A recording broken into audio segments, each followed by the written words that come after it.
அம்பை ஆற்றுக்கு குளிக்க போகக்கூடியவங்க கண்டிப்பாக இந்த ரோடு வழியாக தான் போயாகணும். கௌரி சங்கர் ஹோட்டல் ஒட்டி உள்ள இந்த ரோடு தான் அம்பை ஆற்றுக்கு என்ட்ரன்ஸ் மாதிரி. நீங்கள் கார்லேயோ பைக்லேயோ எதில் வந்தாலும் சரி அதை போக விட்டுட்டு இந்த ரோட்டில் நடந்து போய் பாருங்கள். அது காலையாக இருக்கட்டும், மதியமாக இருக்கட்டும், சாயங்காலமாக இருக்கட்டும், எந்த நேரமாக இருந்தாலும் சரி இந்த ரோட்டில் நீங்கள் நடந்து தான் போகணும். 2 பக்கமும் வயக்காடு, நடுவில் ரோடு, அந்த ரோட்டில் 2 பக்கம் மரங்கள் எப்படி இருக்கும் பாருங்கள்.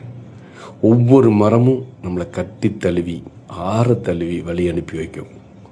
ஒவ்வொரு மதமும் ஒவ்வொரு கதை பேசும். மனசுக்கு ரொம்ப இதமாகவும் சந்தோஷம் கொடுக்கக்கூடிய இடங்க அது. மிஸ் பண்ணிடாதீங்க, ஈஸியாக கடந்து போயிடாதீங்க. ஏன்னா மிகப்பெரிய சந்தோஷத்தை உங்கள் மனசில் சந்தோஷம் ஏற்படுத்தக்கூடிய ஒவ்வொரு நினைவுகளையும் இந்த ரோட்டில் நீங்கள் நடந்து போகும்போது அதை நமக்கு வெளிப்படுத்தி காட்டும், மகிழ்ச்சியை இரட்டிப்பாக்கி காட்டும்.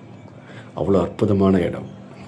இந்த மாதிரி இடங்களில் போகும்பொழுதெல்லாம் ஒவ்வொரு மரத்தையும் நின்று ரசிச்சுக்கிட்டே அது கொடுக்கக்கூடிய காற்றை சுவாசிச்சுக்கிட்டே போகும்போது அப்பா, யாராலையும் தர முடியாத, எந்த நிகழ்வாலையும் கொடுக்க முடியாத சந்தோஷத்தை நம்ம வாங்கிக்க முடியும். இது முழுக்க முழுக்க உண்மை. நீங்கள் போனீங்கன்னா நீங்கள் ட்ரை பண்ணி பாருங்கள். நான் சொன்னது உண்மைன்னு நம்புவீங்க. அடுத்ததாக பார்த்தீங்க அப்படின்னா அந்த ரோடை கிராஸ் பண்ணி முடிக்கக்கூடிய நேரத்தில் அந்த கோயில் வளாகமும் அந்த காம்பவுண்ட் சவரும் அந்த கோபுரம் தெரிகிறத பார்க்கும்போது ஐயோ, நீங்கள் சினிமா படத்தில் கூட இப்படி ஒரு காட்சியை பார்க்க முடியாது. அவ்வளோ அழகாக இருக்கும். அந்த ரோடும் அந்த காம்பவுண்ட் சவரும் கோபுரமும் அவ்வளோ அழகாக இருக்கும். ஸோ அடிக்கடி போனவங்களுக்கு தெரியும், போகாதவங்க போய் பாருங்கள்.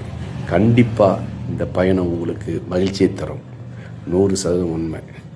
ஓகேவா? வாழ்த்துக்கள். வாழ்க வளமுடன்.